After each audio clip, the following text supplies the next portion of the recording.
Them like me, them fire catapult of envy.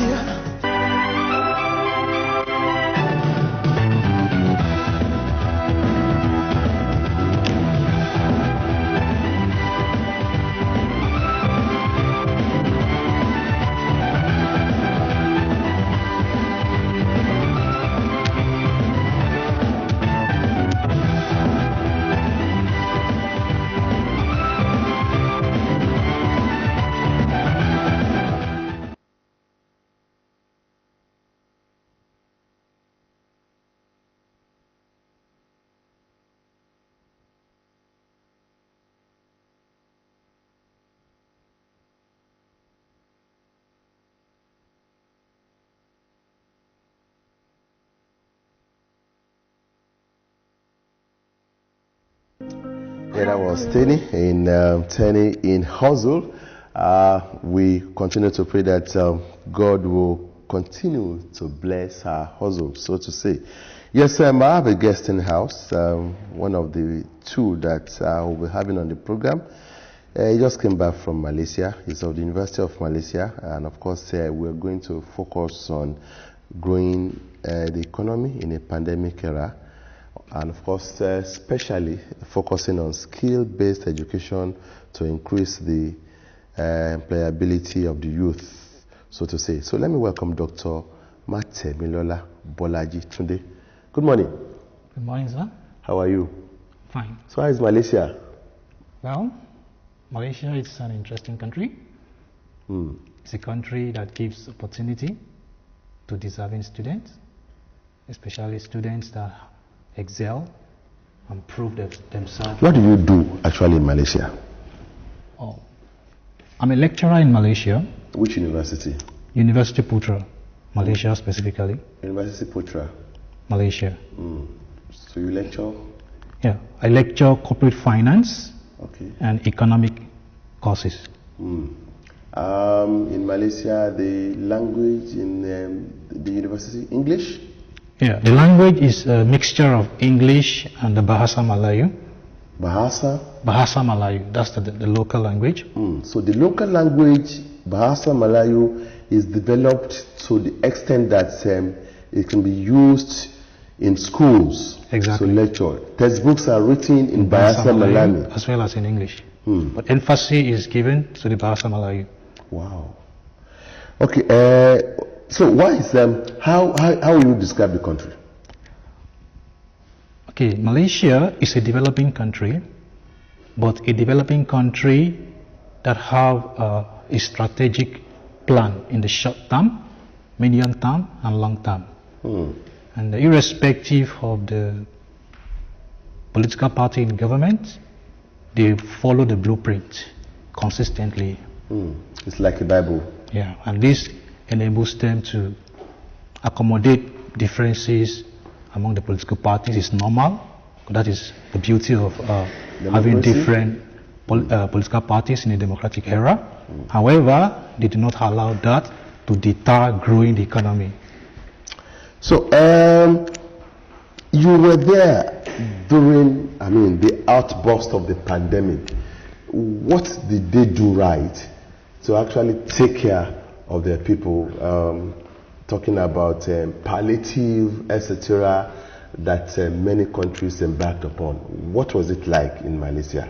All right. Okay, during the pandemic era, the good thing about Malaysia is that they actually prepare for the unexpected in a way, because the educational system allow for the blend of IT as well as face-to-face classrooms. So immediately the pandemic started, we just switched over to the online platform because it's already there. But few of us don't normally exploit because we are used to the traditional way, but I combine both. So when the pandemic started, it was easy for me to switch over to the online. And regarding the palliative that they gave, so what they did, they tried to cushion the impact of the pandemic on the international student. So they distributed foodstuffs to the students, and they really appreciated it. And not only that, they also tried to ensure that they receive some medical care. at a reduced cost. Okay, so what do we do?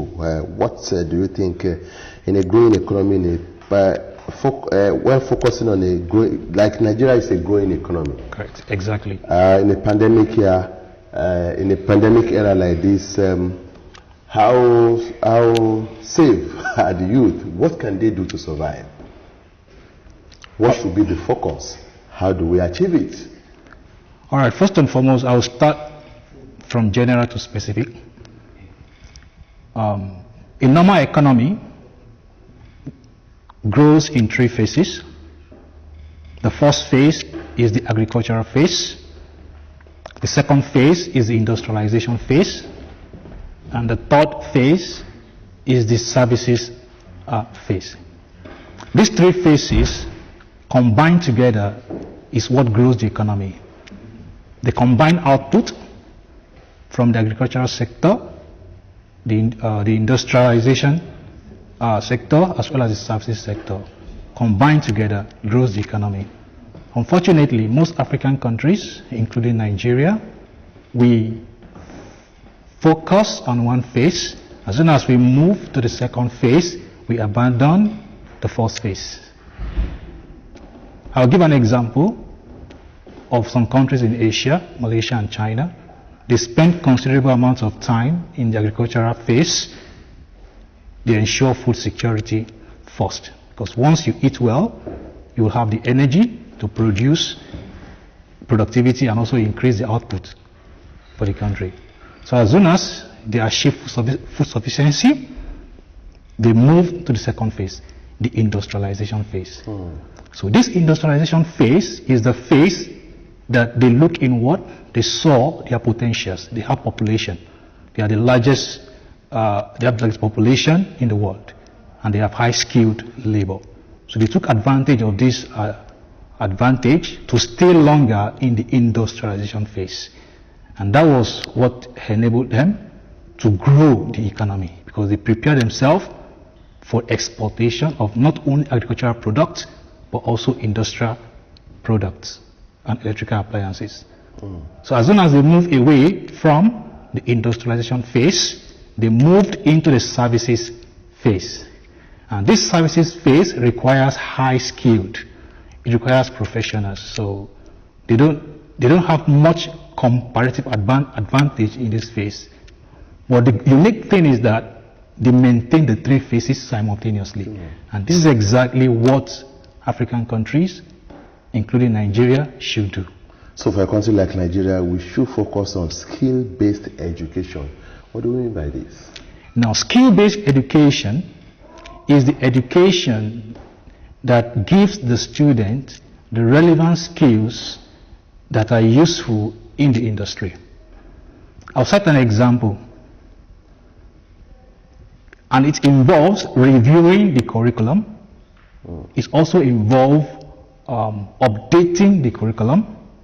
And it's also involved adding relevant courses into the curriculum that fit the need of the current situation. For example, I had the opportunity to teach postgraduate students at the master's and doctoral level. They are mostly corporate executives.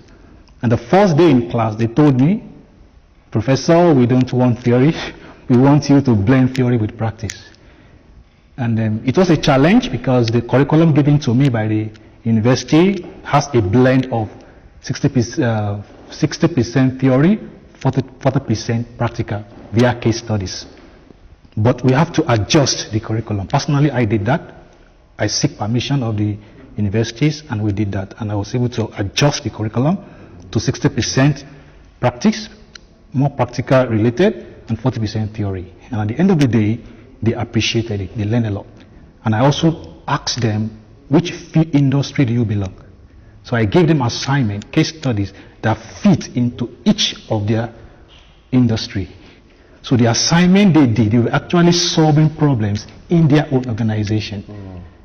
And they applied the relevant theories into the issues they face in the organization.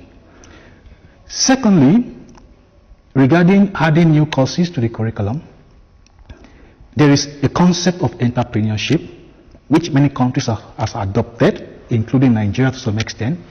But in Malaysia, they do it in a way that is slightly different. For example, they give the student a task. In this entrepreneurship course, you have to develop a product. And this product must generate income. Not only must the product generate income, you must also develop a website to market this product. Because they realize that a product that is not known outside, how do you generate income at a larger scale? Not only do they do that, in order to also help the student to network with the industry, they have a day, we call it exhibition day. The student will bring all their products on that day. They will invite industry practitioners as well as some dignitaries from the government to look through the exhibitions.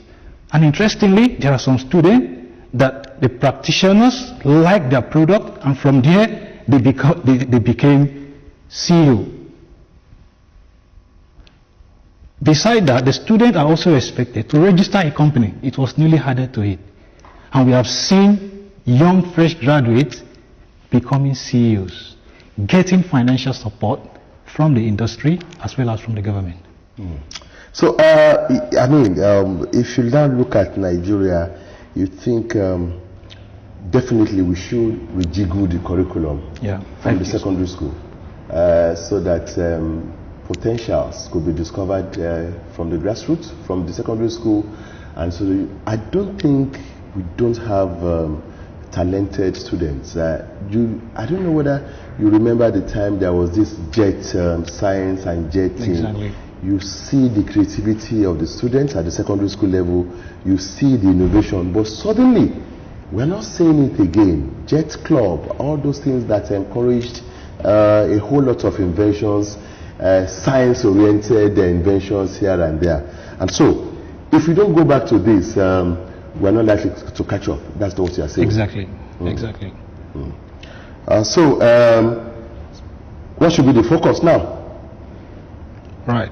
The focus now specifically should be that the lecturers have a role to play, the students also have a role to play, the government also have a role to play. I'll start from the lecturers. What about curriculum developers? Is that not where I should start? Yeah. If we say we are to rejiggle the curriculum, because you just said it is what is given to you that you will teach, exactly. that will, produce the kind of graduates. But don't you think there should be serious kind of rejiggling of the curriculum so that it will be more of skill-based education, it will be more of agriculture and all those things you've been talking about? Yes, I agree with you. It must start from the curriculum development, but the way we do it in Asia, the lecturers are also part of the curriculum development. They should, yeah, that's what I mean. That's where the matrix should start so the two comes together, and on the part of the lecturers also, they need to familiarize themselves with the latest development in other top universities. I give an instance. I was given a task to develop a new curriculum, FinTech, financial technology, because it was a new course. So what I did was to gather information from the top 10 universities in the world, and I also browsed through some corporations, top corporations, to see what they are into, and I was able to blend the mix of the theory from the top universities as well as from the top corporations to come up with a FinTech curriculum that fits into the industry. So there is need for both the lecturers and the curriculum developers to sit down and come up with a curriculum that will look at the reality of our time, what is happening, and come up with things that will. I want to thank you very much, Dr. Matemilola Bolaji Tunde from the University of Malaysia. You are home for what? You are in Nigeria for what? Okay, I came into Nigeria to see my family and also do some consultations in northern part of Nigeria, because my area of expertise is also in doing research in the area of finance and economics. Okay. And I also give talks on how to increase publications and rankings of universities. Okay. So later you go back to Malaysia. Yeah, I will towards the end of this month. Is that where the family is? My family is in Nigeria. I mean your wife and kids? Yeah, they're in Nigeria. Okay, you're welcome back home. We wish you well, and of course we hope to actually benefit from you the more. We've been talking to an academic from University of Malaysia, Dr. Mate Milola Bolaji Tunde, and he's been talking about, we've been focusing on growing the economy in the pandemic era, especially basing the kind of education we give to our youth as skill-based education in order to increase the employability of the youth. Thank you very much one more time for coming on the program. You're most welcome. I appreciate you. If them like me, them fire catapult of envy.